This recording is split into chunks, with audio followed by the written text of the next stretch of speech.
ನಮಸ್ಕಾರ ಸ್ನೇಹಿತರೆ, ನಾನು ನಿಮಗೆ ಅರುಂಧತಿ ಸಿನಿಮಾದ ಕತೆ ಹೇಳ್ತಿದ್ದೀನಿ. ಇದು 2009ರಲ್ಲಿ ರಿಲೀಸ್ ಆದಂಥ ಸಿನಿಮಾ. ಈ ಸಿನಿಮಾದಲ್ಲಿ ಮೊದಲು ಗದ್ವಾಲ್ ಅನ್ನೋ ಊರಲ್ಲಿರೋ ಒಂದು ರಾಜಮನೆತನನ ತೋರಿಸ್ತಾರೆ. ಆ ಮನೆತನದ ಹಿರಿಯರಾದ ಭೂಪತಿ ರಾಜ ಅವರು ಮನೆಯಲ್ಲಿದ್ದಂಥ ಕೆಲಸಗಾರರಿಗೆಲ್ಲ ಒಂದು ಸಂತೋಷದ ಸುದ್ದಿ ಹೇಳ್ಬೇಕು ಅಂತ ಚಂದ್ರಮ್ಮ ಎಲ್ಲಿ ಅಂತ ಕೇಳ್ತಾರೆ. ಈ ಚಂದ್ರಮ್ಮ ಯಾರು ಅಂದ್ರೆ ಭೂಪತಿ ರಾಜ ಅವರಿಗಿಂತ ವಯಸ್ಸಿನಲ್ಲಿ ದೊಡ್ಡವರಾದ ಮತ್ತು ಭೂಪತಿ ರಾಜ ಅವರ ಹಿಂದಿನ ತಲೆಮಾರನ್ನು ನೋಡಿರುವ ಏಕೈಕ ಮುತ್ತೈದೆಯಾಗಿರ್ತಾರೆ. ಅಷ್ಟರಲ್ಲಿಗೆ ಚಂದ್ರಮ್ಮ ಬರ್ತಾರೆ. ಆಗ ಭೂಪತಿ ರಾಜ ಅವರು ನೀನು ತುಂಬಾ ಖುಷಿ ಪಡೋ ವಿಷಯ ಅಂತ ಅರುಂಧತಿ ಅವರಿಗೆ ಮದುವೆ ನಿಶ್ಚಯ ಆಗಿ ಮದುವೆಯ ಮುಹೂರ್ತ ಕೂಡ ಹಾಕಿಸ್ಕೊಂಡ್ ಬಂದಿದ್ದೀನಿ ಅಂತಾರೆ. ಆಗ ಚಂದ್ರಮ್ಮ ಸಂತೋಷದಿಂದ ದೇವ್ರ ಮನೆಗೆ ಹೋಗಿ ಅಲ್ಲಿದ್ದಂತಹ ಜೇಜಮ್ಮ ಅವರ ಮದುವೆ ಲಗ್ನ ಪತ್ರಿಕೆ ತಂದು ನೋಡಿದಾಗ ಅದರಲ್ಲಿದ್ದಂಥ ನಕ್ಷತ್ರ, ಲಗ್ನ, ಮುಹೂರ್ತದ ಸಮಯ ಮತ್ತು ಅರುಂಧತಿಗೆ ಇಟ್ಟಿರುವ ಮದುವೆ ಮುಹೂರ್ತ ಎರಡು ಒಂದೇ ಆಗಿರುತ್ತೆ. ನಿಮ್ಮಮ್ಮ ಜೇಜಮ್ಮನೇ ನಿನ್ನ ಮೊಮ್ಮಗಳು ಅರುಂಧತಿಯಾಗಿ ಹುಟ್ಟಿದ್ದಾರೆ ಅಂತಾರೆ. ಈ ವಂಶದ ಹಿರಿಯರಾದ ಜೇಜಮ್ಮ ಸತ್ತ ನಂತರ ಈ 3 ತಲೆಮಾರು ಆದ್ಮೇಲೆ ಈ ವಂಶದಲ್ಲಿ ಒಂದು ಹೆಣ್ಮಗು ಹುಟ್ಟಿರುತ್ತೆ.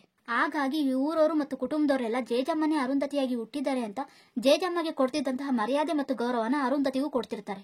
ಅದೇ ಊರಲ್ಲಿ ಪಾಳು ಬಿದ್ದಂತ ಒಂದು ಅರಮನೆ ಇರುತ್ತೆ. ಒಂದಿನ ರಾತ್ರಿ ಅರುಂಧತಿ ಮನೆ ಕೆಲಸದವರಾದ ರಮಣ ಮತ್ತು ಸುಶೀಲಾ ದಂಪತಿಗಳು ಅರುಂಧತಿಯ ಮದುವೆ ಪತ್ರಿಕೆಯನ್ನ ಭೂಪತಿ ರಾಜ್ ಅವರಿಗೆ ಮತ್ತು ಚಂದ್ರಮ್ಮ ಅವರಿಗೆ ಕೊಡಲು ಬರ್ತಿರ್ತಾರೆ. ಅದೇ ರಾತ್ರಿ ಮಳೆ ಬೇರೆ ಶುರುವಾಗಿ ಇವ್ರ ಕಾರ್ ಮೇಲೆ ಮರ ಬಿದ್ದು ಆಕ್ಸಿಡೆಂಟ್ ಆಗಿ ಇವರು ಕಾರಿಂದ ಇಳಿದು ಹಿಂದೆ ತಿರುಗಿ ನೋಡ್ತಾರೆ.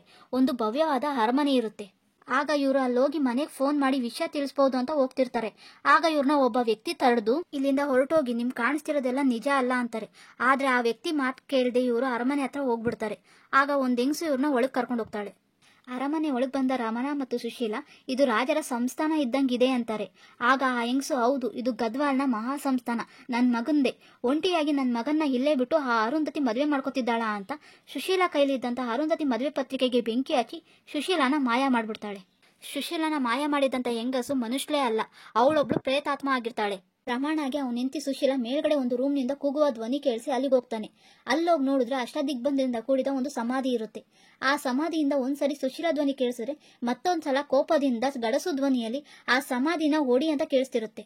ಅಷ್ಟೇ ಅಲ್ಲದೆ ಪ್ರೇತಾತ್ಮ ಆದ ಆ ಹೆಂಗಸು ಈ ಸಮಾಧಿನ ಹೊಡೆದು ಅಲ್ಲಿಂದ ನನ್ನ ಮಗನ ಬಿಡುಗಡೆ ಮಾಡು ಅಂತ ಕಿರ್ಚ್ಕೊತಿರ್ತಾಳೆ.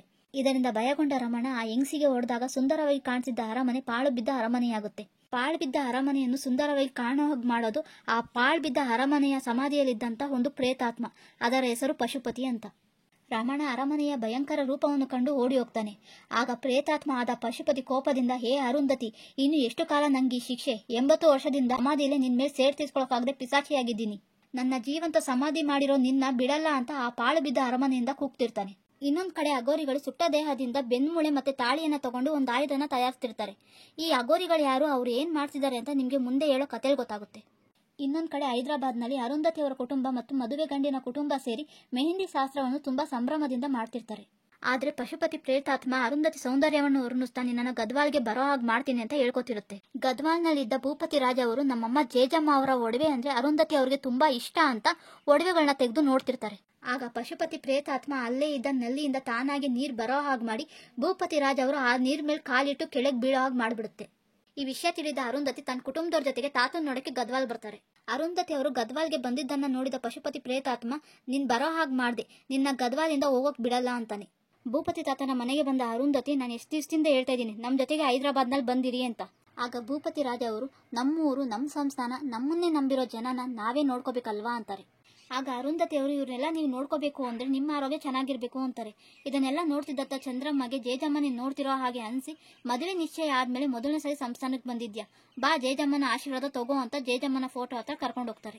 ಅರುಂಧತಿ ಅವರು ಫೋಟೋದಲ್ಲಿದ್ದ ಜೇಜಮ್ಮ ಅವರ ಪಾದಕ್ಕೆ ನಮಸ್ಕಾರ ಮಾಡ್ಕೊಳ್ತಾರೆ. ಅದೇ ದಿನ ರಮಣ ಪಾಳು ಬಿದ್ದ ಅರಮನೆಯನ್ನ ತೋರಿಸಿ ಸುಶೀಲಾ ಅಲ್ಲಿದ್ದಾಳೆ, ನಾನು ಹೋಗ್ತೀನಿ ಅಂತ ಅರುಂಧತಿ ಅವ್ರ ಮುಂದೆ ಹುಚ್ಚುನ್ ತರ ಆಡ್ತಿರ್ತಾನೆ. ಅದನ್ನ ನೋಡಿದ ಅರುಂಧತಿ, ರಮಣ ಯಾಕೆ ಹಿಂಗ್ ಆಡ್ತಿದ್ದಾನೆ, ಅವ್ನ ಹೆಂಡತಿ ಸುಶೀಲಾಗೆ ಏನಾಯ್ತು ಅಂತ ಭೂಪತಿ ತಾತನ ಕೇಳ್ತಾರೆ. ಆಗ ತಾತ, ನಿನ್ ಮದುವೆ ಪತ್ರಿಕೆನ ತಗೊಂಡ್ ಬರುವಾಗ ಕಾರ್ಗೆ ಆಕ್ಸಿಡೆಂಟ್ ಆಗಿ ಅವತ್ತಿನಿಂದ ಸುಶೀಲಾ ಅಂತ ಈ ರೀತಿ ಆಡ್ತಿದ್ದಾನೆ, ಸುಶೀಲಾ ಏನಾದ್ಲು ಅಂತ ಗೊತ್ತಿಲ್ಲ ಅಂತಾರೆ. ಆಗ ಅರುಂಧತಿ ಅವರು ವೈದ್ಯರಿಗೆ ತೋರಿಸಿಲ್ವಾ ಅಂದಾಗ ತಾತ, ಈ ರೀತಿ ಆಡೋರ್ಗೆ, ಗಾಳಿ ಸೋಕಿರೋರ್ಗೆ ಗುಣಪಡಿಸೋಕೆ ಫಕೀರ್ ಬಾಬಾ ಇದ್ದಾರೆ, ಇವತ್ತೇ ಅವ್ರ ಹತ್ರ ಕಳಿಸ್ತಿದೀನಿ ಅಂತಾರೆ. ಈ ಫಕೀರ್ ಬಾಬಾ ಊರಲ್ಲಿ ಯಾರಿಗಾದ್ರೂ ದೆವ್ವ ಹಿಡಿದಿದ್ರೆ ಇವ್ರ ಮಂತ್ರಶಕ್ತಿಯಿಂದ ಗುಣಪಡಿಸ್ತಿರ್ತಾರೆ. ಅಷ್ಟೇ ಅಲ್ಲದೆ ಚಿಕ್ಕ ಮಕ್ಳು ಭಯ ಪಟ್ಟು ಹುಷಾರ್ ತಪ್ಪಿದ್ರೆ ಅದನ್ನು ಗುಣಪಡಿಸ್ತಿರ್ತಾರೆ. ಅರುಂಧತಿ ಮತ್ತೆ ಚಂದ್ರಮ್ಮ ರಮಣನ ಫಕೀರ್ ಬಾಬಾ ಹತ್ರ ಕರ್ಕೊಂಡ್ ಬಂದಾಗ ಫಕೀರ್ ಬಾಬಾ ಚಪ್ಪಲಿಯಿಂದ ರಮಣನ ಹೊಡಿತಾರೆ. ಇದನ್ನು ನೋಡಿದ ಅರುಂಧತಿ, ಈ ರೀತಿ ಹೊಡೆದು ಹಿಂಸೆ ಕೊಟ್ರೆ ಅವ್ರು ಗುಣ ಆಗ್ತಾರ, ದೆವ್ವ ಗಿವ್ವ ಏನು ಇಲ್ಲ, ಇದೆಲ್ಲ ನಿಮ್ ಮೂಢನಂಬಿಕೆ ಅಂತಾರೆ. ಆಗ ಫಕೀರ್ ಬಾಬಾ, ನೀನು ದೇವ್ರಿದ್ದಾನೆ ಅಂತ ನಂಬ್ತೀಯಾ ಅಂದಾಗ ಅರುಂಧತಿ ಹೌದು ಅಂತಾರೆ. ಆಗ ಫಕೀರ್ ಬಾಬಾ, ಹಾಗಾದ್ರೆ ದೆವ್ವ ಇದೆ ಅಂತಾನು ನಂಬು, ಕಣ್ಣಿಗೆ ಕಾಣಿಸಿದೆಲ್ಲ ನಿಜ ಅಲ್ಲ, ಕಣ್ಣಿಗೆ ಕಾಣಿಸ್ದೇ ಇರೋದೆಲ್ಲ ಸುಳ್ಳಲ್ಲ ಅಂತಾರೆ. ಆಗ ಅರುಂಧತಿ ಅವರು ಇದೆಲ್ಲ ನಿಮ್ ಕುರಾನ್ ನಲ್ಲಿ ಬರೆದಿದ್ದಾರಾ ಅಂತಾರೆ. ಆಗ ಫಕೀರ್ ಬಾಬಾ ಅವರು ನಮ್ಮ ಭಗವದ್ಗೀತಾದಲ್ಲೂ ಬರೆದಿದ್ದಾರೆ ಅಂತಾರೆ. ಅದೇನೇ ಇರ್ಲಿ, ಇವ್ರಿಗೆ ಇಷ್ಟು ಹಿಂಸೆ ಕೊಡೋದು ನಂಗೆ ಇಷ್ಟ ಇಲ್ಲ ಅಂತ ರಮಣನ್ ಕರ್ಕೊಂಡು ಹೋಗ್ತಿರ್ಬೇಕಾದ್ರೆ ಅರುಂಧತಿ ಅವರ ಕೈ ಫಕೀರ್ ಬಾಬಾ ಅವ್ರಿಗೆ ತಾಗುತ್ತೆ. ಆಗ ಫಕೀರ್ ಬಾಬಾಗೆ ತೊಂದರೆ ಇರೋದು ಅರುಂಧತಿ ಅಂತ ಅನುಭವವಾಗಿ ಅರುಂಧತಿ ಅವರಿಗೆ ನಿಜವಾಗ್ಲೂ ತುಂಬಾ ತೊಂದರೆ ಇರೋದು ರಮಣ ಅಲ್ಲ, ನೀವು ಅಂತಾರೆ. ದುಷ್ಟಶಕ್ತಿ ನಿಮ್ ಹಿಂದೆ ಬಿದ್ದಿದೆ, ಈಗಲೇ ಈ ಊರ್ ಬಿಟ್ಟು ಹೋಗಿ ಅಂತಾರೆ. ಆಗ ಅರುಂಧತಿ ಅವರು ನಿನ್ ಮಾತು ನಾನು ನಂಬಲ್ಲ ಅಂತ ಅಲ್ಲಿಂದ ಹೊರಟೋಗ್ತಾರೆ. ಅವತ್ ರಾತ್ರಿನೇ ಅರುಂಧತಿ ಅವರಿಗೆ ಅವ್ರ ಮದುವೆ ಮಾಡ್ಕೊಳ್ಳೋ ಹುಡುಗ ರಾಹುಲ್ ಫೋನ್ ಮಾಡಿ, ನಾನು ಗದ್ವಾಲ್ ಬಂದಿದ್ದೀನಿ, ನಿಮ್ಮ ಮನೆ ದಾರಿ ಗೊತ್ತಾಗ್ತಿಲ್ಲ, ಇಲ್ಲಿ ಪಾಳ್ ಬಿದ್ದಿರೋ ಅರಮನೆ ಹತ್ರ ಬಾ ಅಂತಾರೆ. ಆಗ ಅರುಂಧತಿ ಅವರು ಸರಿ ಅಂತ ಪಾಳ್ ಬಿದ್ದಂತ ಅರಮನೆ ಹತ್ರ ಹೋಗಿ ಇನ್ನೇನು ಒಳಗೆ ಹೋಗ್ಬೇಕು ಅನ್ನೋ ಅಷ್ಟರಲ್ಲಿ ಅರುಂಧತಿ ಅವ್ರನ್ನ ಒಬ್ಬ ವ್ಯಕ್ತಿ ತಡೆದು ಒಳಗೆ ಯಾರು ಇಲ್ಲ, ನೀವು ಇಲ್ಲಿಂದ ಹೊರಟೋಗಿ ಅಂತಾರೆ.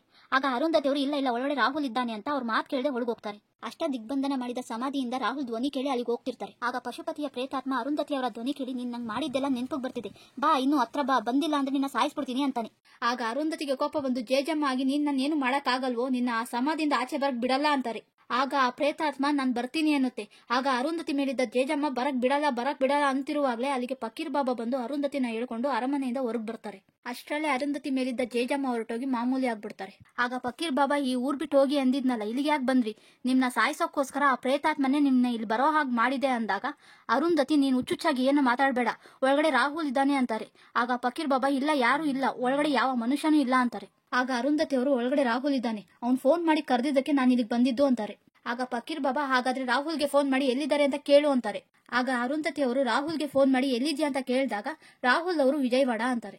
ಆಗ ಫಕೀರ್ ಬಾಬಾ ನಿನ್ಗೆ ಫೋನ್ ಬಂದಿದ್ದು ನಿಜ, ನೀನ್ ಮಾತಾಡಿದ್ದು ನಿಜ, ಆದ್ರೆ ರಾಹುಲ್ ಇಲ್ಲಿದ್ದಾನೆ ಅನ್ನೋದು ಸುಳ್ಳು, ಕಣ್ಣಿಗೆ ಕಾಣೋದೆಲ್ಲ ನಿಜ ಅಲ್ಲ, ಸುತ್ತ ಇರೋ ಈ ಗಾಳಿಲಿ ದುಷ್ಟಶಕ್ತಿಗಳ ಸಾಮ್ರಾಜ್ಯವೇ ಇದೆ ಅಂತ ಪಶುಪತಿಯ ತಾಯಿಯ ಪ್ರೇತಾತ್ಮವನ್ನ ತೋರಿಸ್ತಾರೆ. ಅದನ್ನ ನೋಡಿ ಅರುಂಧತಿ ಅವರು ಭಯ ಪಡ್ತಿರ್ಬೇಕಾದ್ರೆ ಪಾಳು ಬಿದ್ದ ಅರಮನೆಯಿಂದ ಪಶುಪತಿ ಪ್ರೇತಾತ್ಮ ಏ ಬೊಮ್ಮಾಲಿ ನಾನ್ ನಿನ್ ಬಿಡಲ್ಲ ಅಂತಾನೆ. ಇದನ್ನ ಕೇಳಿದ ಫಕೀರ್ ಬಾಬಾ ಹೊರಟೋಗು, ನೀನ್ ಈ ಊರಿಂದಾನೇ ಹೊರಟೋಗು ಅಂತಾರೆ. ಮನೆಗ್ ಬಂದ ಅರುಂಧತಿ ಅವರು ಗೋಡೆ ಮೇಲಿದ್ದ ಫೋಟೋನ್ ನೋಡಿ ಇವರು ಪಾಳ್ ಬಿದ್ದ ಅರಮನೆ ಹತ್ರ ನನ್ನ ತಡೆದ ವ್ಯಕ್ತಿ ಅಲ್ವಾ ಅನ್ಕೊಂಡು ಆ ಫೋಟೋನ್ ತಗೊಂಡು ಭೂಪತಿ ತಾತ ಹತ್ರ ಬಂದು ಈ ಫೋಟೋದಲ್ಲಿರೋರು ಯಾರು ಅಂತ ಕೇಳ್ತಾರೆ. ಆಗ ಭೂಪತಿ ತಾತ ಇವ್ರು ನಮ್ಮ ಅಣ್ಣ ನೀಲೇಂದ್ರ ವರ್ಮ, ಸತ್ 30 ವರ್ಷ ಆಯ್ತು, ಅವಾಗ ಆ ಪಾಳ್ ಬಿದ್ದ ಅರಮನೆ ಹತ್ರ ಆತ್ಮ ಆಗಿ ಕಾಣಿಸ್ಕೊಳ್ತಿರ್ತಾರೆ ಅಂತ ಜನ ಹೇಳ್ತಿರ್ತಾರೆ ಅಂತಾರೆ. ಆಗ ಅರುಂಧತಿ ಅವ್ರಿಗೆ ಶಾಕ್ ಆಗುತ್ತೆ, ಯಾಕಂದ್ರೆ ಹಿಂದಿನ ದಿನ ನನ್ನ ಜೊತೆ ಮಾತಾಡಿದ್ದು ಇದೇ ವ್ಯಕ್ತಿ ಅಲ್ವಾ ಅಂತ ಹಿಂದಿನ ದಿನ ನಡೆದುದನ್ನೆಲ್ಲ ನೆನ್ಸ್ಕೊಂಡು ಚಂದ್ರಮ್ಮನ ಹತ್ರ ಬಂದು ಆ ಪಾಳ್ ಬಿದ್ದ ಅರಮನೆ ಬಗ್ಗೆ ನಾನು ತಿಳ್ಕೋಬೇಕು, ಅದ್ರ ಕತೆ ಹೇಳು ಅಂತಾರೆ. ಆಗ ಚಂದ್ರಮ್ಮ ಅದು ಕತೆ ಅಲ್ಲ, ಅದು ನೆನ್ಪಿಸ್ಕೊಳಕ್ಕಾಗದ ಕೆಟ್ಟ ಕನ್ಸು ಅಂತಾರೆ. ಆಗ ಅರುಂಧತಿ ಅವರು ನನ್ಗೋಸ್ಕರ ಹೇಳು ಅಂತಾರೆ. ಆಗ ಚಂದ್ರಮ್ಮ ತನ್ನ ಮನ್ಸಿನಲ್ಲಿ ನೀನ್ ಕೇಳ್ತಿರೋದು ನಿನ್ ಕತೆನೆ ಕಣಮ್ಮ ಅಂತ ಅರುಂಧತಿ ಅವ್ರಿಗೆ ಕತೆ ಹೇಳಕ್ ಶುರು ಮಾಡ್ತಾರೆ. ಈಗ ಪಾಳು ಬಿದ್ದಿರೋ ಅರಮನೆ ಒಂದೊಂದೊಂದು ಕಾಲದಲ್ಲಿ ಗದ್ವಾಲ್ನ ಮಹಾಸಂಸ್ಥಾನ ಆಗಿತ್ತು. ಅದು ಪೌರುಷತ್ವಕ್ಕೆ ಪ್ರತೀಕವಾಗಿತ್ತು. ಅಷ್ಟೇ ಅಲ್ಲದೆ ಆ ಸಂಸ್ಥಾನದಲ್ಲಿ ಮಕ್ಕಳಿಂದ ಹಿಡಿದು ಎಲ್ಲರೂ ಸಂತೋಷದಿಂದ ನಗ್ನಗ್ತಾ ದಿನ ಹಬ್ಬದ ವಾತಾವರಣನೇ ಇರ್ತಿತ್ತು. ಆ ಸಂಸ್ಥಾನಕ್ಕೆ ನಿಮ್ಮ ಮುತ್ತಾತ ಚಿನ್ನ ವೆಂಕಟ ರಂಗಾರಾಯುಡು ರಾಜರಾಗಿದ್ರು. ಅವ್ರಿಗಿಬ್ರು ಹೆಣ್ಮಕ್ಳು. ರಾಜರ ಹೆಂಡತಿ ಮಕ್ಕಳು ಚಿಕ್ಕವರಿರುವಾಗಲೇ ತೀರ್ಕೊಂಡಿರ್ತಾರೆ. ಮೊದಲನೇ ಮಗಳು ಭಾರ್ಗವಿ, ಮುಗ್ದೆ, ತಂದೆಯ ಮಾತಿಗೆ ಎದುರಾಡಿದವಳಲ್ಲ. ಎರಡನೇ ಮಗಳೇ ಅರುಂಧತಮ್ಮ. ಗದ್ವಾಲ್ ಸಂಸ್ಥಾನಕ್ಕೆ ಹೆಣ್ಣು ಹುಳಿ ಇದ್ದಂಗೆ, ಬಿಲ್ವಿದ್ಯೆ ಕತ್ತಿ ವರ್ಸೆ ಎಲ್ಲಾದ್ರಲ್ಲೂ ಅವ್ರನ್ನ ಮೀರ್ಸೋರು ಯಾರು ಇರ್ಲಿಲ್ಲ. ಹುಟ್ಟಿನಿಂದಲೇ ಎಲ್ಲಾ ವಿದ್ಯೆ ಒಲ್ದಿತ್ತು ಅರುಂಧತಿ ಅವ್ರಿಗೆ. ಅರುಂಧತಿ ಅವರ ಕಣ್ಣಲ್ಲಿರೋ ಧೈರ್ಯ ಶೌರ್ಯನ ನೋಡ್ತಿದ್ರೆ ಗದ್ವಾಲ್ ಸಂಸ್ಥಾನದ ದೇವತೆಯಾದ ಜೇಜಮ್ಮನೇ ನೋಡ್ದಂಗ್ ಆಗ್ತಿತ್ತು. ಹಾಗಾಗಿ ಜನರೆಲ್ಲ ಅರುಂಧತಿ ಅವ್ರನ್ನ ಜೇಜಮ್ಮ ಅಂತ ಕೂಗ್ತಿದ್ರು. ಎಲ್ಲಾ ಕತೆಗಳಲ್ಲೂ ಒಬ್ಬ ಖಳನಾಯಕ ಇದ್ದಂಗೆ ಈ ಕತೆಲೂ ಕೂಡ ಒಬ್ಬ ರಾಕ್ಷಸ ಇದ್ದ. ಅವನೊಬ್ಬ ಕಾಮ ಪಿಸಾಚಿ. ಅವನೇ ರಾಜರ ತಂಗಿ ಮಗ ಪಶುಪತಿ. ಅವನಿಗೆ ಯಾರಾದ್ರೂ ಎದುರು ಮಾತಾಡಿದ್ರೆ ಅಲ್ಲೇ ಅವ್ರನ್ನ ಸಾಯಿಸ್ಬಿಡ್ತಿದ್ದ. ನೋಡಕ್ ಮಾತ್ರ ಮನುಷ್ಯ, ಆದ್ರೆ ಅವನು ಮೃಗಗಳ ತರ ವರ್ತಿಸ್ತಿದ್ದ. ರಾಜ ಮಾಡಿದ ತಪ್ಪೇನಂದ್ರೆ ದೊಡ್ಡ ಮಗಳು ಭಾರ್ಗವಿನ ಅವ್ನ್ ಕೊಟ್ಟು ಮದ್ವೆ ಮಾಡಿದ್ದು. ಈ ಮದ್ವೆನ ರಾಜರ ತಂಗಿಯಾದ ಜಲಜಮ್ಮ ಇವರಿಬ್ರು ಜಾತಕ ಚೆನ್ನಾಗಿ ಕೂಡ್ ಬಂದಿದೆ ಅಂತ ರಾಜರ ತಲೆ ಕೆಡಿಸಿ ಯಾಮಾರಿಸಿ ಇಬ್ರಿಗೂ ಮದ್ವೆ ಆಗೋಗ್ ಮಾಡಿರ್ತಾರೆ. ಜಲಜಮ್ಮನ ಪ್ಲಾನ್ ಏನಂದ್ರೆ ರಾಜ ಮತ್ತು ಅವ್ರ ಮಕ್ಕಳನ್ನ ನಾಶ ಮಾಡಿ ತನ್ನ ಮಗ ಪಶುಪತಿನ ಆ ಸಂಸ್ಥಾನಕ್ಕೆ ರಾಜ ಮಾಡ್ಬೇಕು ಅನ್ನೋದು. ಪಶುಪತಿ ತನ್ನ ರೂಮಿಗೆ ವೇಶ್ಯರನ್ನ ಕರ್ಸ್ಕೊಂಡು ಅಲ್ಲಿಗೆ ಭಾರ್ಗವಿನೂ ಕರೆಸಿ ವೇಶ್ಯರ ಮುಂದೆನೆ ಭಾರ್ಗವಿನ ಹೊಡೆದು ಅವಮಾನ ಮಾಡ್ತಿದ್ದ. ಒಂದಿನ ಅರುಂಧತಿ ಅವರು ವಾರಣಾಸಿಯಿಂದ ನೃತ್ಯ ಶಿಕ್ಷಕಿಯನ್ನ ಕರೆಸಿ ನೃತ್ಯ ಕಲಿತಿರ್ತಾರೆ. ಆ ನೃತ್ಯ ಶಿಕ್ಷಕಿ ಕುರುಡಿಯಾಗಿದ್ದರೂ ಸುಂದರವಾಗಿರ್ತಾರೆ. ಅರುಂಧತಿ ಅವರಿಗೆ ಶಬ್ದವೇದಿ ನೃತ್ಯವನ್ನ ಹೇಳ್ಕೊಡ್ತಿರ್ತಾರೆ. ಆದ್ರೆ ಒಂದಿನ ಆ ಕಾಮ ಪಿಸಾಚಿ ಪಶುಪತಿ ನೃತ್ಯಗಾತಿ ಮೇಲೆ ಕೆಟ್ಟ ಕಣ್ಣಾಗ್ತಾನೆ. ಅವಳು ಸಹಕರಿಸದೇ ಇದ್ದಾಗ ಅವಳನ್ನ ಕತ್ತಿಯಿಂದ ಚುಚ್ಚಿ ಅತ್ಯಾಚಾರ ಮಾಡಿ ಸಾಯಿಸ್ಬಿಡ್ತಾನೆ. ಶಿಕ್ಷಕಿ ಕಿರುಚಿದ ಧ್ವನಿ ಕೇಳಿ ಅರುಂಧತಿ ಅವರು ಬಾಗಿಲ ಬಳಿ ಬರ್ತಾರೆ. ಆದ್ರೆ ಬಾಗಿಲು ತೆಗಿಯಕ್ಕಾಗದೆ ಬಾಗಿಲ ಕಿಟಕಿಯಿಂದ ಒಳಗೆ ಏನಾಗ್ತಿದೆ ಅಂತ ನೋಡ್ತಿದ್ದ ಅರುಂಧತಿ ಅವರಿಗೆ ಪಶುಪತಿ ಮಾಡಿದ ಕ್ರೂರ ಕೆಲಸವನ್ನು ನೋಡಿ ಕೋಪ ಬಂದು ಪಶುಪತಿ ತಾಯಿ ಜಲಜಮ್ಮನ ಕರೆಸಿ ನಿಮ್ಮಿಂದ ನಮ್ಮ ಸಂಸ್ಥಾನಕ್ಕೆ ಕೆಟ್ಟ ಹೆಸರು ಬರ್ತಿದೆ, ನೀವು ಈ ಸಂಸ್ಥಾನ ಬಿಟ್ಟು ಇಲ್ಲಿಂದ ಹೊರಟೋಗಿ ಅಂತಾರೆ. ಅರುಂಧತಿ ಅವರು ತನ್ನ ತಂದೆ ಏನು ಇಂಥ ಕೆಟ್ಟವ್ರನ್ನ ಯಾಕೆ ನಮ್ಮ ಸಂಸ್ಥಾನದಲ್ಲಿ ಇಟ್ಕೊಂಡಿದ್ದೀರಾ ಅಂತ ಕೇಳಿದಾಗ, ಯಾಕಂದ್ರೆ ನಿನ್ನ ಅಕ್ಕನ ಜೀವನ ಅವನ ಕೈಲಿದೆ, ನಾನು ಹೂ ಅಂದ್ರೆ ಈ ಊರಿನ ಜನನೇ ನಾಯಿಗೊಡ್ದಂಗ್ ಹೊಡೆದು ಸಾಯಿಸ್ತಾರೆ. ಇವ್ರ ಮಾತನ್ನೆಲ್ಲ ಕೇಳಿಸ್ಕೊತಿದ್ದ ಭಾರ್ಗವಿ ಅವ್ರನ್ನ ಪಶುಪತಿ ಬಂದು ಭಾರ್ಗವಿ ಅವ್ರ ಜುಟ್ಟಿ ಹಿಡಿದು ತನ್ನ ರೂಮಿಗೆ ಹೇಳ್ಕೊಂಡೋಗಿ ನಿಮ್ ಕಡೆಯವ್ರಿಗೆಲ್ಲ ನಾನು ನನ್ನಮ್ಮ ಹುಚ್ಚರ ತರ ಕಾಣಿಸ್ತಾ ಇದೀವ ಅಂತ ಸಾಯ್ಸಕ್ ಹೋಗ್ತಾನೆ. ಅಷ್ಟರಲ್ಲೇ ಜಲಜಮ್ಮ ಬಂದು ಪಶುಪತಿನ ತಡೆದು ನೀನ್ ಈ ಸಂಸ್ಥಾನಕ್ಕೆ ರಾಜ ಆಗ್ಬೇಕು ಅಂದ್ರೆ ಇವಳು ಬದುಕೇ ಇರ್ಬೇಕು, ಆವಾಗ್ಲೇ ನೀನ್ ಈ ಮನೆ ಹಳಿಯನಾಗಿ ಈ ಸಂಸ್ಥಾನಕ್ಕೆ ರಾಜ ಆಗೋದು, ಅದಕ್ಕೆ ಇವಳನ್ನ ನಿಂಗೆ ಕೊಟ್ಟು ಮದ್ವೆ ಮದುವೆ ಮಾಡಿಸಿದ್ದು. ಒಂದ್ ವೇಳೆ ಇವಳು ಸತ್ರೆ ನಮ್ಗೆ ಈ ಸಂಸ್ಥಾನದಲ್ಲಿರೋಕೆ ಅಧಿಕಾರನೇ ಇರಲ್ಲ, ಎಲ್ರು ನಮ್ಮನ್ನ ಹೊಡೆದು ಓಡಿಸ್ಬಿಡ್ತಾರೆ ಅಂತಾರೆ. ಇದನ್ನೆಲ್ಲ ಕೇಳಿಸ್ಕೊಂಡ ಭಾರ್ಗವಿ ಅವರು, ನನ್ನಿಂದನೇ ಈ ಸಂಸ್ಥಾನಕ್ಕೆ ಕೆಟ್ಟ ಹೆಸರು ಬರ್ತಿರೋದು, ನನಗೋಸ್ಕರನೇ ನಮ್ಮಪ್ಪ ಇವ್ರಿಗೆಲ್ಲ ಏನೂ ಮಾಡದೆ ಸುಮ್ಮನಿರೋದು ಅಂತ ನೇಣು ಹಾಕೊಂಡು ಸತ್ತೋಗ್ತಾರೆ. ಈ ವಿಷಯನ ತಿಳಿದ ಸಂಸ್ಥಾನದಲ್ಲಿರೋರೆಲ್ಲ ನೋವ್ನಲ್ಲಿದ್ದು ಅರುಂಧತಿ ಅವ್ರು ಅಳ್ತಿರ್ಬೇಕಾದ್ರೆ ಅಲ್ಲಿ ಕುಳಿದು ಬಂದ ಪಶುಪತಿ, ನೇಣು ಹಾಕೊಂಡು ಸತ್ತಿರೋ ಇವ್ರ ಶವನ ಮನೇಲಿ ಇಟ್ಕೊಂಡು ಎಷ್ಟೋ ತಳ್ತೀರಾ, ಹೊರಗಡೆ ಎತ್ತಿ ಬಿಸಾಡಿ ಅಂತಾನೆ. ಆಗ ಅರುಂಧತಿ ಅವ್ರಿಗೆ ಕೋಪ ಬಂದು ಪಶುಪತಿನ ಅರಮನೆಯಿಂದ ಈಚೆ ತಳ್ಳಿ ತನ್ನ ಪ್ರಜೆಗಳಿಗೆ ಇವನ್ನ ಇಲ್ಲೇ ಹೊಡೆದು ಸಾಯಿಸಿ ಅಂತಾರೆ. ಪ್ರಜೆಗಳೆಲ್ಲ ಸೇರಿ ಪಶುಪತಿನ ಹೊಡಿತಿರ್ಬೇಕಾದ್ರೆ ಅಲ್ಲಿಗೆ ಬಂದ ಜಲಜಮ್ಮ ನನ್ ಮಗನ್ ನೋಡಿಬೇಡಿ ಅಂತ ತಡೆಯಕ್ ಹೋಗ್ತಾರೆ. ಅರುಂಧತಿ ಅವರು ಅಲ್ಲಿದ್ದವ್ರಿಗೆ ಅವಳನ್ನ ಎಳ್ದು ಇಟ್ಕೊಳ್ರಿ ಅಂತಾರೆ. ಆಗ ಅಲ್ಲಿರೋರು ಅವಳನ್ನ ಎಳ್ದು ಇಟ್ಕೊಳ್ತಾರೆ. ಪಶುಪತಿನ ಜನರೆಲ್ಲ ಚೆನ್ನಾಗಿ ಹೊಡಿತಿರ್ಬೇಕಾದ್ರೆ ಅರುಂಧತಿ ಅವರು ಇವನ್ ಶವನ ನಾಯಿ ನೋಡಿದ್ರು ಕೂಡ ಅಸಹ್ಯ ಪಡಬೇಕು, ಮದ ಹೀರಿರೋ ಇವನ್ ಕುದುರೆಗೆ ಕಟ್ಟಿ ನರಳಿ ಸಾಯ್ಲಿ ಅಂತ ಆಜ್ಞೆ ಮಾಡ್ತಾರೆ. ಪ್ರಜೆಗಳೆಲ್ಲ ಅರುಂಧತಿ ಹೇಳ್ದಾಗ ಮಾಡ್ತಾರೆ. ಅವತ್ತು ಅರುಂಧತಿ ಅವರು ಒದ್ದು ಓಡಿಸಿದ್ದು ಆ ಪಶುಪತಿನ ಮಾತ್ರ ಅಲ್ಲ, ಅವನಲ್ಲಿದ್ದ ಅಹಂಕಾರನ, ಅವನು ಜನರಿಗೆ ಕೊಡ್ತಿದ್ದ ಹಿಂಸೆನ. ಆ ದಿನದಿಂದ ಸಂಸ್ಥಾನದ ಪ್ರಜೆಗಳೆಲ್ಲ ಅರುಂಧತಿ ಅವ್ರನ್ನ ಆಸ್ಥಾನದ ದೇವತೆ ಜೇಜಮ್ಮನ್ ತರ ನೋಡ್ತಾ ಜೇಜಮ್ಮ ಅಂತಾನೆ ಕರಿತಿರ್ತಾರೆ. ವಯಸ್ಸಿನ ಜೊತೆಗೆ ಎಲ್ಲರೂ ಅನುಬಂಧನ ಬೆಳೆಸ್ಕೊತಾ ಜನರನ್ನ ಕಾಯೋ ದೇವತೆಯಾಗಿ ಬೆಳೀತಾರೆ. ಪ್ರಜೆಗಳ ಸುಖ ದುಃಖಗಳಲ್ಲಿ ಭಾಗಿಯಾಗಿ ಎಲ್ಲರೂ ಸಮಾನವಾಗಿ ಕಾಣ್ತಿರ್ತಾರೆ. ಅಷ್ಟೇ ಅಲ್ಲದೆ ಜೇಜಮ್ಮ ಮಾತು ಅಂದ್ರೆ ಸಂಸ್ಥಾನಕ್ಕೆ ಶಾಸನ ಇದ್ದಂಗೆ. ಆದ್ರೆ ಆ ದಿನ ಪಶುಪತಿ ಎಲ್ಲರೂ ಅನ್ಕೊಂಡಾಗೆ ಸತ್ತಿರಲ್ಲ. ಅರುಂಧತಿ ಅವ್ರನ್ನ ನಾಶ ಮಾಡ್ಬೇಕು ಅನ್ನೋ ದ್ವೇಷದಿಂದ ಕೊನೆ ಉಸಿರನ್ನ ಎಳಿತಿರ್ತಾನೆ. ಅಲ್ಲೇ ಹೋಗ್ತಿದ್ದಂತ ಅಘೋರಿಗಳು ಸಾಯ್ತಿದ್ದಂತ ಪಶುಪತಿ ಪ್ರಾಣನ ಉಳಿಸ್ತಾರೆ. ಪಶುಪತಿ ಅರುಂಧತಿ ಅವ್ರ ಮೇಲೆ ಸೇರಿ ತೀರ್ಸ್ಕೋಬೇಕು ಅಂತ ಆ ಅಘೋರಿಗಳ ಜೊತೆ ಸೇರಿ ತಾಂತ್ರಿಕ ವಿದ್ಯೆ ಕಲಿತು ಅದನ್ನ ಜನರ ಮೇಲೆ ಪ್ರಯೋಗ ಮಾಡಿ ಅವ್ರನ್ನ ಶುದ್ರ ಶಕ್ತಿಗೆ ಬಲಿ ಕೊಟ್ಟು ಎಷ್ಟೋ ತಂತ್ರ ವಿದ್ಯೆಗಳನ್ನ ಕಲಿತಾನೆ. ಅಷ್ಟೇ ಅಲ್ಲದೆ ಮನುಷ್ಯ ರಕ್ತನ ಕುಡಿತಿರ್ತಾನೆ. ಪಶುಪತಿ ಅರುಂಧತಿ ಅವ್ರ ಮೇಲೆ ಸೇರಿ ತೀರ್ಸ್ಕೋಬೇಕು ಅಂತ 7 ವರ್ಷ ಆದ್ಮೇಲೆ ಗದ್ವಾಲ್ ಬರ್ತಾನೆ. ಅವತ್ ಬೆಳಿಗ್ಗೆನೆ ಅರುಂಧತಿ ಅವ್ರ ಮದ್ವೆ ಆಗಿ ಅರಮನೆಯಲ್ಲಿ ಎಲ್ಲರೂ ಸಂತೋಷದಿಂದ ಇರ್ಬೇಕಾದ್ರೆ ಅಲ್ಲಿಗೆ ಪಶುಪತಿ ಬರ್ತಾನೆ. ಪಶುಪತಿನ ಒಬ್ಬ ವ್ಯಕ್ತಿ ತಡೆದು ಯಾರು ನೀನು ಹೊರಗಡೆ ಹೋಗು ಅಂದಾಗ ಪಶುಪತಿ ನಾನ್ ಯಾರ ಅಂತ ತನ್ನ ಕೈ ಸನ್ನೆಯಿಂದಲೇ ಆ ವ್ಯಕ್ತಿನ ಸಾಯಿಸ್ಬಿಡ್ತಾನೆ. ಅದನ್ನ ನೋಡಿದ ಜನರು ಭಯ ಪಟ್ಟು ಅಲ್ಲಿಂದ ಓಡೋಗ್ಬೇಕಾದ್ರೆ ಅಷ್ಟ ದಿಗ್ಬಂಧನ ಹಾಕಿ ಅವ್ರನ್ನೆಲ್ಲ ತಡೆದು ನಾನ್ ಯಾರ, ಪಶುಪತಿ ಅಘೋರಾಧಿಪತಿ ಅಂತ ಕೈ ಸನ್ನೆ ಮತ್ತು ಮಂತ್ರ ಉಪಯೋಗಿಸಿ ಜನರನ್ನ ಸಾಯಿಸ್ತಿರ್ತಾನೆ. ಆಗ ಅರುಂಧತಿ ಅವರು ಕತ್ತಿ ತೆಗೆದು ಅವನ ಸಾಯಿಸೋದಕ್ಕೆ ಹೋಗ್ತಿರ್ಬೇಕಾದ್ರೆ ಪುರೋಹಿತರು ಅರುಂಧತಿ ಅವ್ರನ್ನ ತಡೆದು, ಬೇಡ ತಾಯಿ, ಅವನು ಸಾಮಾನ್ಯ ಮನುಷ್ಯನಲ್ಲ, ಅವನ ಹತ್ರ ತುಂಬಾ ದುಷ್ಟಶಕ್ತಿಗಳಿವೆ, ಅವನ ಯಾವ ಆಯುಧದಿಂದನೂ ಸಾಯಿಸಕ್ಕಾಗಲ್ಲ ಅಂತಾರೆ. ಆಗ ಕತ್ತಿ ಬಿಸಾಡಿ ಪಶುಪತಿ ಇದ್ದಲ್ಲಿಗೆ ಬರ್ತಾರೆ ಅರುಂಧತಿ ಅವರು. ಅರುಂಧತಿಯನ್ನು ನೋಡಿದ ಪಶುಪತಿ, ನಿನ್ನ ಸಾಯಿಸಿ ಸೇಡ್ ತೀರ್ಸ್ಕೋಬೇಕು ಅಂತ ಬಂದೆ, ಆದ್ರೆ ನಾನ್ ನಿನ್ ಸಾಯಿಸಲ್ಲ. 7 ವರ್ಷದಿಂದ ಸೇಡ್ ತೀರ್ಸ್ಕೊಳಕೋಸ್ಕರ ಕಾಯ್ತಿದ್ದೆ, ಆದ್ರೆ ಒಂದ್ ಹೆಣ್ಣಿಗೆ ಪ್ರಾಣಕ್ಕಿಂತ ಮಾನನೇ ದೊಡ್ಡದು, ಅದಕ್ಕೆ ನಾನ್ ನಿನ್ ಮಾನನ ಕಳೆದು ಆಮೇಲೆ ನಿನ್ ಪ್ರಾಣ ತೆಗೆದು ನಿನ್ನ ಇಲ್ಲೇ ಸಮಾಧಿ ಮಾಡ್ತೀನಿ ಅಂತ ನಿಂತ ಜಾಗದಿಂದಲೇ ಅರುಂಧತಿ ಮಿಡಿದ ಸೆರಗು ಮತ್ತು ಒಡವೆಗಳನ್ನ ತೆಗಿತಾನೆ. ಅದನ್ನು ತಡೆಯಲು ಬಂದ ಅರುಂಧತಿ ಅವರ ಅಪ್ಪನ್ನ ಹೊಡೆದು ಸಾಯಿಸಕ್ ಹೋಗ್ತಿರ್ತಾನೆ. ಅಷ್ಟರಲ್ಲಿ ಅರುಂಧತಿ ಹಾಡು ಹೇಳೋದಕ್ ಶುರು ಮಾಡ್ತಾರೆ. ಆಗ ಪಶುಪತಿ ಅರುಂಧತಿ ಅವ್ರ ಅಪ್ಪನ್ ಸಾಯಿಸೋದ್ ಬಿಟ್ಟು ಅರುಂಧತಿ ಅವ್ರ ಹತ್ರ ಬಂದು, ಹಾಡ್ ನನಗ್ ಬೇಕಾಗಿಲ್ಲ ಅಂತ ಕುತ್ತಿಗೆ ಹಿಡಿದು, ಅವತ್ತು ನಾನ್ ಸವಾರಿ ಮಾಡ್ತಿದ್ದ ನನ್ನ ಕುದುರೆಗೆ ನನ್ನ ಕಟ್ಟಿ ನನ್ನ ಬದುಕನ್ನೇ ಹಾಳು ಮಾಡ್ದಲ್ಲ, ಇವಾಗ ಈಗ್ಲೇ ನಿನ್ ಬದುಕನ್ನ ನಾನ್ ಹಾಳು ಮಾಡ್ತೀನಿ ಅಂತ ನೃತ್ಯ ಕಲಿಸುವ ಜಾಗಕ್ಕೆ ಹೇಳ್ಕೊಂಡ್ ಬರ್ತಾನೆ. ಆಗ ಅರುಂಧತಿಯವರು ಹಾಡಾಡ್ತಾನೆ, ಪುರಾಣದಲ್ಲಿ ಹೆಣ್ಮಕ್ಳನ್ನ ಕೆಟ್ಟದೃಷ್ಟಿಯಿಂದ ನೋಡಿದವರೆಲ್ಲ ದುರ್ಮರಣಕ್ಕೆ ಈಡಾರ್ದಂಗೆ ನಾನು ಒಂದು ಹೆಣ್ಣಾಗಿ ಕೇಳ್ಕೊತಿರೋದು ನಿಂಗೆ ದುರ್ಮರಣ ಬರ್ಲಿ ಅಂತ. ಆಗ ಪಶುಪತಿ, ನನ್ಗೆ ದುರ್ಮರಣನ, ಸಾವುಗೂ ಕೂಡ ನನ್ ಕಂಡ್ರೆ ಭಯ, ಅದು ಕೂಡ ಓಡೋಗುತ್ತೆ. ಅವತ್ತು ಆ ನೃತ್ಯ ಶಿಕ್ಷಕಿನ ಹಾಳು ಮಾಡಿ ಸಾಯಿಸ್ತೆ ಅಂತ ನನ್ನ ಎಗ್ರಿಸಿ ಒದ್ದಲ್ಲ, ಇವತ್ತು ಕೂಡ ನಿನ್ನ ಅವಳನ್ನ ಸಾಯಿಸ್ದಂಗೆ ಸಾಯಿಸ್ತೀನಿ ಅಂತ ನೃತ್ಯ ಮಾಡೋಕೆ ಉಪಯೋಗಿಸ್ತಿದ್ದಂತ ವಸ್ತ್ರನ ಕೊಟ್ಟು ಕವಡೆಗಳನ್ನ ಡೋಳ್ಗಳ ಮೇಲೆ ಎಸಿತ ನೃತ್ಯ ಮಾಡು ಅಂತಾನೆ. ಆಗ ಅರುಂಧತಿ ಅವರ ನೃತ್ಯ ಶಿಕ್ಷಕಿ, ನೀನು ಅಪಾಯದಲ್ಲಿದ್ದಾಗ ನೀನು ಈ ವಸ್ತ್ರದಿಂದ ನೃತ್ಯ ಮಾಡಿ ರಕ್ಷಿಸ್ಕೊಳ್ಬಹುದು ಅಂತ ಹೇಳಿದ ಮಾತು ನೆನಪಿಗೆ ಬಂದು ಆ ವಸ್ತ್ರದಿಂದ ಶಬ್ದವಿಧಿ ನೃತ್ಯವನ್ನ ಶುರು ಮಾಡಿ ತನ್ನ ನೃತ್ಯದಿಂದ ಪಶುಪತಿ ಮೈ ಮರೆಯೋವರೆಗೂ ಕಾದು ಆ ಅವಕಾಶನ ಉಪಯೋಗಿಸ್ಕೊಂಡು ಆ ವಸ್ತ್ರದಿಂದ ಕತ್ತಿಯನ್ನ ಎತ್ಕೊಂಡು ಅದೇ ವಸ್ತ್ರದಿಂದ ಕುತ್ತಿಗೆಗೆ ಸುತ್ತಿ ಅವನ ಮೇಲೆ ದೀಪದ ಅಲಂಕಾರ ವಸ್ತುವನ್ನ ಬೀಳಿಸಿ ಅದರ ಗಾಜಿನ ಚೂರನ್ನು ಬಾಯಿಂದ ಮಂತ್ರವನ್ನು ಹೇಳ್ದ ಹಾಗೆ ಚುಚ್ಕೊಳ್ಳೋ ಹಾಗೆ ಮಾಡಿ ಕತ್ತಿಯಿಂದ ಅವನ ಸಾಯಿಸಕ್ ಹೋಗ್ತಿರುವಾಗ ಪುರೋಹಿತರು ಅರುಂಧತಿ ಅವ್ರನ್ನ ತಡೆದು, ನೀನ್ ಅವನ್ನ ಸಾಯಿಸಿದ್ರೆ ಒಂದು ದೊಡ್ಡ ಪ್ರೇತಾತ್ಮ ಆಗ್ತಾನೆ. ನಮ್ಮ ಪುರಾಣದ ಪ್ರಕಾರ ಯಾರ ಮೇಲನ್ನ ಸೇಡ್ ಇಟ್ಕೊಂಡ್ ಸತ್ರೆ ಅವ್ರ ಆತ್ಮ ಪ್ರೇತಾತ್ಮ ಆಗಿ ಸೇಡ್ ತೀರಿಸ್ಕೊಳ್ಳದೆ ಈ ಲೋಕನ ಬಿಟ್ಟು ಹೋಗಲ್ಲ ಅಂತಾರೆ. ಆಗ ಅರುಂಧತಿ ಅವರು, ಇವನ್ನ ನಾನು ಇಲ್ಲೇ ಬದುಕಿದ್ದಂಗೆ ಸಮಾಧಿ ಮಾಡ್ತೀನಿ, ಆ ಸಮಾಧಿಯಿಂದ ಇವನ್ ಪ್ರೇತಾತ್ಮನು ಆಚೆ ಬರ್ದೇ ಇರೋ ಹಾಗೆ ಮಾಡ್ತೀನಿ ಅಂತ ಸಮಾಧಿ ಕಟ್ಸಿ ಅದಕ್ಕೆ ಮಹಾಶಕ್ತಿಯಾದ ದುರ್ಗಾ ಮತ್ತು ಗಾಯತ್ರಿ ಯಂತ್ರದಿಂದ ಆ ಸಮಾಧಿಯಿಂದ ಗಾಳಿನೂ ಆಚೆ ಬರ್ದೇ ಇರೋ ಹಾಗೆ ಸೀಲ್ ಮಾಡಿಸ್ತಾರೆ. ಅಷ್ಟೇ ಅಲ್ಲದೆ ಅವನ ಪ್ರೇತಾತ್ಮನ ಆಚೆ ಬರ್ದೇ ಇರೋ ಹಾಗೆ ಹೋಮ ಹವನಗಳನ್ನ ಮಾಡಿಸಿ ಶಿವರಕ್ಷಾ ಬಂಧನನ ಆ ಸಮಾಧಿ ಸುತ್ತ ಕಟ್ಸಿ ಆ ಅರಮನೆ ಹತ್ರ ಯಾರು ಬರಬಾರ್ದು ಅಂತ ಆಜ್ಞೆ ಮಾಡ್ತಾರೆ ಅರುಂಧತಿ ಆದ ಜೇಜಮ್ಮ ಅವರು. ಆ ಸಮಾಧಿ ಜೊತೆ ಅರಮನೆ ಕೂಡ ಪಾಳ್ಬಿದ್ದೋಯ್ತು ಅಂತ 48 ದಿನ ಆದ್ಮೇಲೆ ಅಂತ ಕತೆ ಹೇಳೋದನ್ನ ನಿಲ್ಲಿಸ್ತಾರೆ ಚಂದ್ರಮ್ಮ. ಆಗ ಅರುಂಧತಿ ಅವರು 48 ದಿನ ಆದ್ಮೇಲೆ ಏನಾಯ್ತು ಅಂತ ಚಂದ್ರಮ್ಮನ್ ಕೇಳ್ತಾರೆ. ಆಗ ಚಂದ್ರಮ್ಮ, ಅದು ನನಗೆ ಮತ್ತೆ ಜೇಜಮ್ಮಗೆ ಮಾತ್ರ ಗೊತ್ತಿರೋದು ಅಂದಾಗ ನಾನು ತಿಳ್ಕೊಬೇಕು ಹೇಳು ಅಂತಾರೆ. ಆಗ ಚಂದ್ರಮ್ಮ ಕತೆ ಹೇಳಕ್ ಶುರು ಮಾಡ್ತಾ 48 ದಿನ ಆದ್ಮೇಲೆ ಅರಮನೆಯಿಂದ ಅಳ್ತಾ ಅರುಂಧತಿ ಅವ್ರನ್ನ ಕೂಗ್ತಿರೋ ಧ್ವನಿ ಕೇಳಿಸಿ ಆ ಸಮಾಧಿ ಹತ್ರ ಹೋಗ್ತಾರೆ ಜೇಜಮ್ಮ. ಆಗ ಆ ಸಮಾಧಿಯಿಂದ ನಾನ್ ನಿನ್ ಭಾವ, ತುಂಬಾ ಹಸುವಾಗ್ತಿದೆ, ಬಾಯರ್ಕೆ ಕೂಡ, ನಾನ್ ಸಾಯ್ತಾ ಇದ್ದೀನಿ, ನನ್ನ ಈ ಸಮಾಧಿಯಿಂದ ಬಿಡಿಸು, ಬಾ ಬಾ ಅಂತ ಜೋರಾಗಿ ಬಾರೆ ಅಂತ ಕೂಗಕ್ ಶುರು ಮಾಡ್ತಾನೆ. ನಿನ್ಗೊಂದ್ ವಿಷಯ ಗೊತ್ತಾ, ನಾನ್ ಸತ್ತು 3 ದಿನ ಆಗೋಯ್ತು, ನೀನ್ ಇವಾಗ ಮಾತಾಡ್ತಾ ಇರೋದು ನನ್ ಪ್ರೇತಾತ್ಮದ ಜೊತೆಗೆ, ನಾನ್ ದಾರುಣವಾಗಿ ಸತ್ತಿದ್ದೀನಿ, ನನ್ ದೇಹ ಕುಳ ಬಿದ್ದು ಕೊಳ್ತು ವಾಸನೆ ಬರ್ತಿದೆ, ಇದನ್ನೆಲ್ಲ ಮಾಡಿದ ನಿನ್ನ ಮತ್ತೆ ನಿನ್ನ ವಂಶನ ನಾಶ ಮಾಡಿ ನಾನು ಸೇಡ್ ತೀರ್ಸ್ಕೋತೀನಿ ಅಂತ ಹೇಳ್ತಾನೆ ಅಂತ ಕತೆ ಇರೋದನ್ನ ನಿಲ್ಲಿಸ್ತಾರೆ ಚಂದ್ರಮ್ಮ.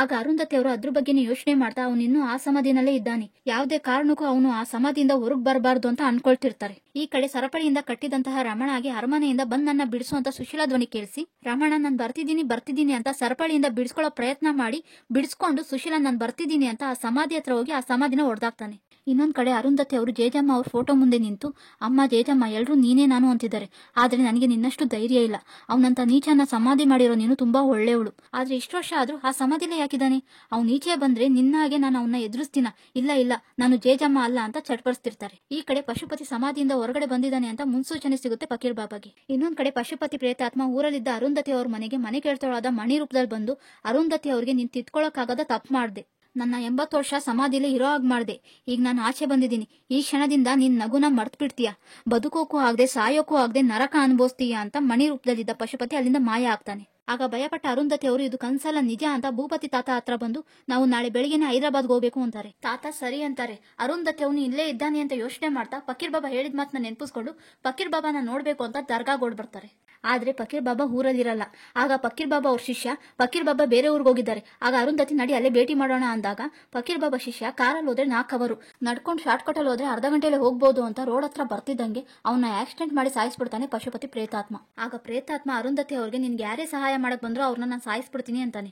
ಆಗ ಭಯಪಟ್ಟ ಅರುಂಧತಿ ಅವರು ಈ ಊರ್ ಬಿಟ್ಟು ಹೋಗೋಣ ಅಂತ ಕಾರಲ್ಲಿ ಹೋಗ್ತಿರುವಾಗ ದಾರಿಗೆ ಯಾರೋ ಅಡ್ಡ ಬಂದ ಹಾಗೆ ಕಾರಿಗೆ ಬ್ರೇಕ್ ಇಲ್ಲದೆ ಟ್ರಕ್ಗೆ ಗುದ್ದೋ ಹಾಗೆ ಭಯಪಡಿಸಿ ಕಾರ್ನ ರೈಲ್ವೆ ಟ್ರ್ಯಾಕ್ ಮೇಲೆ ಬಂದು ನಿಲ್ಲೋ ಹಾಗೆ ಮಾಡಿ ಕಾರ್ನ ಲಾಕ್ ಮಾಡಿಬಿಡುತ್ತೆ ಪಶುಪತಿ ಪ್ರೇತಾತ್ಮ.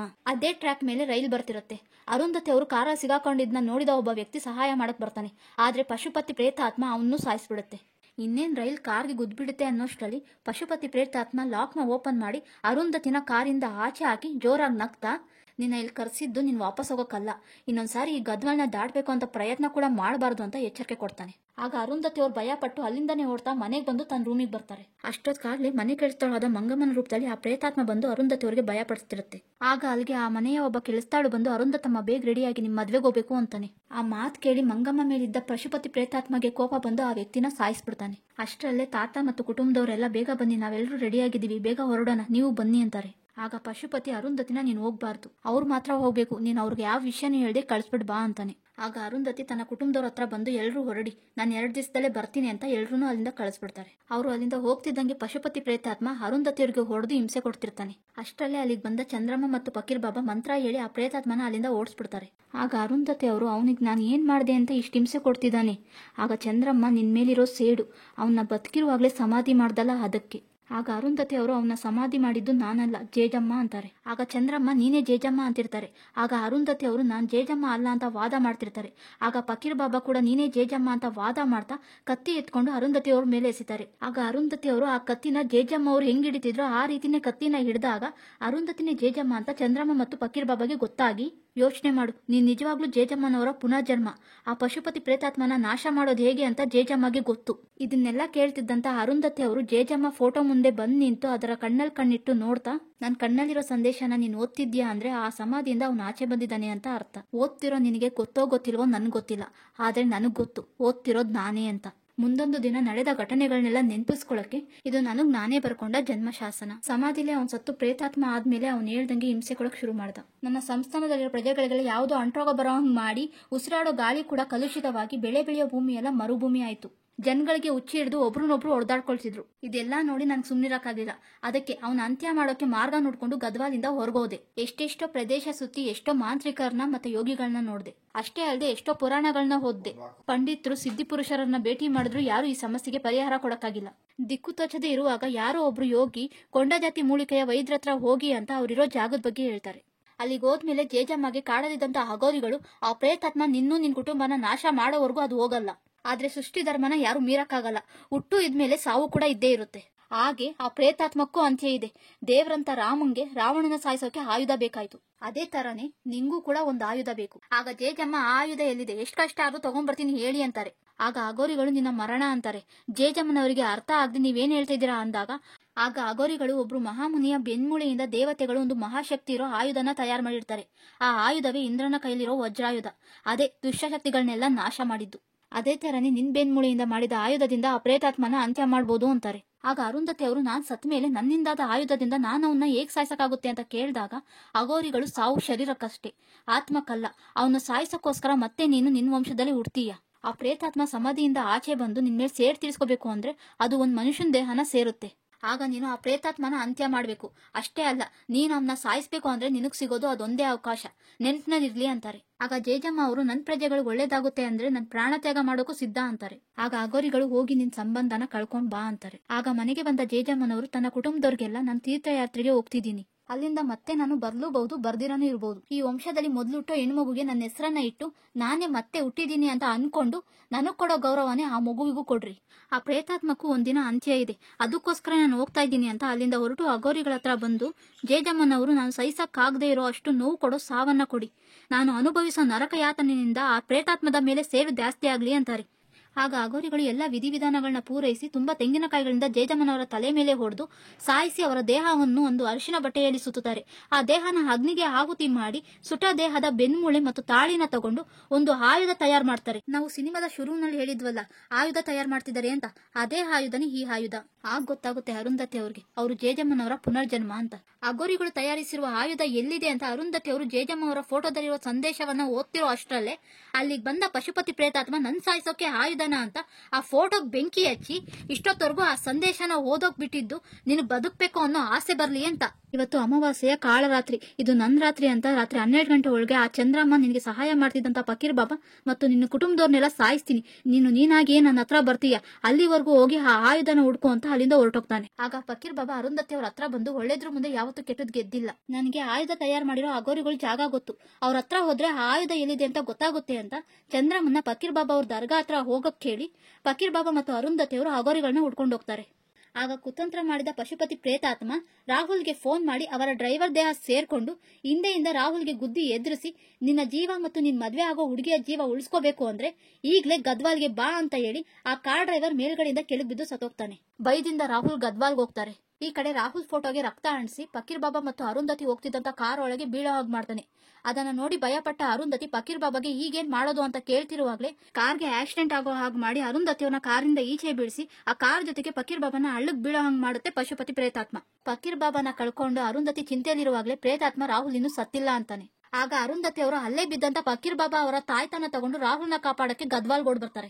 ಈ ಕಡೆ ಗದ್ವಾಲ್ ಬಂದ ರಾಹುಲ್ನ ಅಲ್ಲೇ ಇದ್ದ ಆಟೋ ಡ್ರೈವರ್ ಮೇಲೆ ಸೇರಿದ ಪ್ರೇತಾತ್ಮ ನೀವ್ ಹೋಗೋ ಜಾಗಕ್ಕೆ ನಾನ್ ಕರ್ಕೊಂಡು ಹೋಗ್ತೀನಿ ಬನ್ನಿ ಅಂತಾನೆ. ಅಷ್ಟರಲ್ಲಿಗೆ ರಾಹುಲ್ನ ಕಾಪಾಡಕ್ಕೆ ಅಂತ ಬಂದ ಚಂದ್ರಮ್ಮನ್ನ ಆ ಪ್ರೇತಾತ್ಮ ಸಾಯಿಸ್ಬಿಡುತ್ತೆ. ಅದೇ ಸಮಯಕ್ಕೆ ಅರುಂಧತಿ ಅವರು ಬಸ್ ಸ್ಟ್ಯಾಂಡ್ ಬರ್ತಾರೆ. ಆಗ ಪಶುಪತಿ ಪ್ರೇತಾತ್ಮ ರಾಹುಲ್ನ ಆಟೋದಲ್ಲಿ ಕೂರ್ಸ್ಕೊಂಡು ಹೋಗ್ತಿರೋದನ್ನ ಅರುಂಧತಿ ಅವ್ರು ನೋಡಿ ಆಟೋ ಹಿಂದೆನೆ ಓಡ್ ಬರ್ತಾರೆ. ಇದನ್ನ ಆಟೋ ಕನ್ನಡಿಯಿಂದ ನೋಡಿದ ರಾಹುಲ್ ಆಟೋಯಿಂದ ಹಿಡಿತಾನೆ. ಆಗ ಅರುಂಧತಿ ರಾಹುಲ್ನ ಕರ್ಕೊಂಡು ಓಡ್ತಾ ದರ್ಗಾದ ಮುಂದೆ ಬಂದಾಗ ಪಶುಪತಿ ಅವ್ರನ್ನ ಅಡ್ಡ ಹಾಕ್ತಾನೆ. ಆಗ ಅರುಂಧತಿ ಅವರು ಆಟೋ ಡ್ರೈವರ್ ಮೇಲೆ ಇದ್ದಂತ ಪಶುಪತಿ ಪ್ರೇತಾತ್ಮನ ದರ್ಗದೊಳಗಡೆ ತಳ್ಳಿ ಬಾಗ್ಲಾಕಿ ದರ್ಗದ ದೇವರ ಭಸ್ಮದಿಂದ ಬಾಗಿಲ ಮುಂದೆ ಗೆರೆ ಎಳಿತಾರೆ.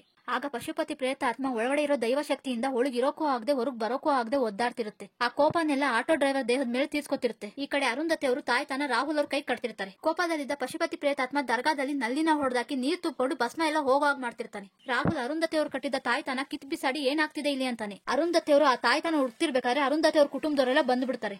ಆಗ ಅರುಂಧತಿ ಅವರು ನೀವೆಲ್ಲ ಯಾಕೆ ಬಂದ್ರಿ ಇಲ್ಲಿಗೆ, ಎಲ್ರು ಇಲ್ಲಿಂದ ಹೊರಟೋಗಿ. ಅಷ್ಟರೊಳಗೆ ಒಬ್ಬ ವ್ಯಕ್ತಿ ಬಂದು ಚಂದ್ರಮ್ಮ ಸತ್ತೋಗಿರೋ ವಿಷಯ ಹೇಳಿದಾಗ ಆಗ ಅರುಂಧತಿ ಅವರು ತನ್ನ ಕುಟುಂಬದವ್ರಿಗೆಲ್ಲ ನಿಮ್ಮನ್ನು ಸಾಯಿಸ್ಬಿಡ್ತಾನೆ, ಎಲ್ರು ಇಲ್ಲಿಂದ ಹೊರಟೋಗಿ ಅಂತ ಹೇಳ್ತಿರುವಾಗ್ಲೇ ದರ್ಗಾದ ಬಾಗ್ಲ ಹತ್ರ ಭಸ್ಮ ರೇಖೆ ಅಳಿಸೋಗಿ ಈಚೆ ಬರುತ್ತೆ ಪಶುಪತಿ ಪ್ರೇತಾತ್ಮ. ಇನ್ನೊಂದ್ ಕಡೆ ಕಾರ್ ಸಮೇತ ಹಳ್ಳಕ್ ಬಿದ್ದ ಫಕೀರ್ ಬಾಬಾ ಹಳ್ಳದಿಂದ ಎದ್ದು ಅಘೋರಿಗಳ ಹತ್ರ ಹೋಗಿ ನಡೆದಿದ್ದನ್ನೆಲ್ಲ ಹೇಳಿ ಆಯುಧ ಎಲ್ಲಿದೆ ಅಂತ ತಿಳ್ಕೊಂಡು ಆ ಆಯುಧ ತಗೊಂಡ್ ಬರ್ತಿರ್ಬೇಕಾದ್ರೆ ಅಘೋರಿಗಳು ನೆನ್ಪಿಡ್ಕೊ, ಆ ತಾಯಿ ಬೆನ್ಮೂಳೆಯಿಂದ ಮಾಡಿರೋ ಈ ಆಯುಧ ಅವನ ಅಂತ್ಯಕ್ಕಾಗಿ ಕಾಯ್ತಿರೋ ಈ ಜನ್ಮದಲ್ಲಿ ಹುಟ್ಟಿರೋ ಅರುಂಧತಿ ಅವ್ರ ರಕ್ತದಲ್ಲಿ ನೆನಿಬೇಕು. ಆಗ ಈ ಆಯುಧಕ್ಕೆ ಪ್ರೇತಾತ್ಮನ ಅಂತ್ಯ ಮಾಡೋ ಶಕ್ತಿ ಬರುತ್ತೆ, ಇಲ್ಲ ಅಂದ್ರೆ ಆ ಪ್ರೇತಾತ್ಮಗೆ ಈ ಆಯುಧನೇ ಬಲಿಯಾಗ್ಬಿಡುತ್ತೆ ಅಂತಾರೆ. ಫಕೀರ್ ಬಾಬಾ ಆಯುಧ ತರ್ತಿರೋ ವಿಷಯ ಪ್ರೇತಾತ್ಮಗ್ ಗೊತ್ತಾಗಿ ಬಂದು ಫಕೀರ್ ಬಾಬಾನ ಒಂದು ಗೋರಿ ಒಳಗೆ ಹಾಕಿ ಮುಚ್ಚಿಬಿಡುತ್ತೆ. ಅರುಂಧತಿ ಅವ್ರಿಗೆ ಬೇರೆ ಯಾವ ದಾರಿನೂ ಇಲ್ಲದೆ ತನ್ನ ಕುಟುಂಬದವ್ರನ್ನ ಕಾಪಾಡ್ಕೋಬೇಕು ಅಂತ ಪ್ರೇತಾತ್ಮ ಹೇಳ್ದಂಗೆ ಪಾಳ್ ಬಿದ್ದ ಅರಮನೆಗೆ ಬರ್ತಾರೆ. ಅಮಾವಾಸ್ಯೆ ದಿನ 12 ಗಂಟೆಗೆ ಪ್ರೇತಾತ್ಮ ಆದ ಪಶುಪತಿಗೆ ಅವನ ಮಂತ್ರಶಕ್ತಿಯಿಂದ ಮತ್ತೆ ದೇಹ ಸಿಕ್ಕಿರುತ್ತೆ. ಅರುಂಧತಿ ಅವ್ರ ಎದುರು ಬಂದು ರಾಣಿ ಅಂತ ಜೇಜಮ್ಮ ತೋಡ್ತಿದ್ದ ಬಟ್ಟೆ ಮತ್ತು ಒಡವೆಗಳನ್ನ ಕೊಟ್ಟು ಹಾಕೊಂಬಾ ಅಂತಾನೆ. ಅರುಂಧತಿ ಅವರು ತನ್ನ ಕುಟುಂಬದವ್ರಿಗೋಸ್ಕರ ಅವ್ನು ಕೊಟ್ಟ ಒಡವೆ ಮತ್ತು ಬಟ್ಟೆನ ಹಾಕೊಂಡು ಭಯದಿಂದಲೇ ಅವನ ಎದುರು ಬಂದು ನಿಂತ್ಕೊಳ್ತಾರೆ. ಆಗ ಪಶುಪತಿಗೆ ತುಂಬಾ ಖುಷಿಯಾಗಿ ಪಾಳ್ ಬಿದ್ದ ಅರಮನೆಯನ್ನ ತುಂಬಾ ಸುಂದರವಾದ ಅರಮನೆಯನ್ನಾಗಿ ಮಾಡ್ತಾನೆ. ಈ ಕಡೆ ಗೋರಿ ಒಳಗಿದ್ದ ಫಕೀರ್ ಬಾಬಾ ಗೋರಿಯಿಂದ ಎದ್ದು ಆಯುಧನ ಎತ್ಕೊಂಡು ಅರಮನೆ ಹತ್ರ ಬರ್ತಿರ್ತಾರೆ. ಅರಮನೆಯಲ್ಲಿ ಪಶುಪತಿ ಅನ್ಕೊಂಡಾಗಿ ಅರುಂಧತಿ ಅವ್ರ ಮೇಲೆ ತನ್ನ ಕೋರಿಕೆನ ತೀರ್ಸ್ಕೊಳ್ಬೇಕು ಅಂತ ಹೋಗ್ತಿರೋ ಅಷ್ಟರಲ್ಲೇ ಫಕೀರ್ ಬಾಬಾ ಅಲ್ಲಿಗೆ ಬಂದು ತನ್ನ ಕೈಲಿದ್ದಂತಹ ಆಯುಧನ ಅರುಂಧತಿ ಅವ್ರ ಕೈಗೆ ಎಸಿತಾರೆ. ಆಗ ಅರುಂಧತಿ ಅವರು ಆ ಆಯುಧದಿಂದ ಪಶುಪತಿನ ಚುಸ್ತಾರೆ. ಆದ್ರೆ ಅವನಿಗೇನೂ ಆಗದೆ ನಗ್ತಿರ್ತಾನೆ. ಇದನ್ನು ನೋಡಿದ ಅರುಂಧತಿ ಮತ್ತು ಫಕೀರ್ ಬಾಬಾಗೆ ಆಶ್ಚರ್ಯವಾಗಿ, ಆಗ ಫಕೀರ್ ಬಾಬಾಗೆ ಹಗೋರಿಗಳು ಹೇಳಿದ ಮಾತು ನೆನ್ಪಿಗೆ ಬಂದು, ನಿನ್ ರಕ್ತ ಅಂತ ಹೇಳ್ತಿರುವಾಗ್ಲೇ ಪಶುಪತಿ ಫಕೀರ್ ಬಾಬಾನ ಹೊಡೆದು ಈಚೆ ತಳ್ಳಿ ಕಬ್ಬಿಣದ ವಸ್ತುವಿಂದ ಚುಚ್ಚಿ ಸಾಯಿಸ್ಬಿಡ್ತಾನೆ. ಅದನ್ನ ನೋಡಿ ಅಲ್ಲಿಂದ ಓಡೋಗ್ತಿದ್ದಂತಹ ಅರುಂಧತಿ ಅವ್ರನ್ನ ಎಲ್ಲೂ ಹೋಗದೆ ಇರೋ ಹಾಗೆ ತಡೆದು ಸುತ್ತಲೂ ಬೆಂಕಿ ಹಾಕ್ತಾನೆ.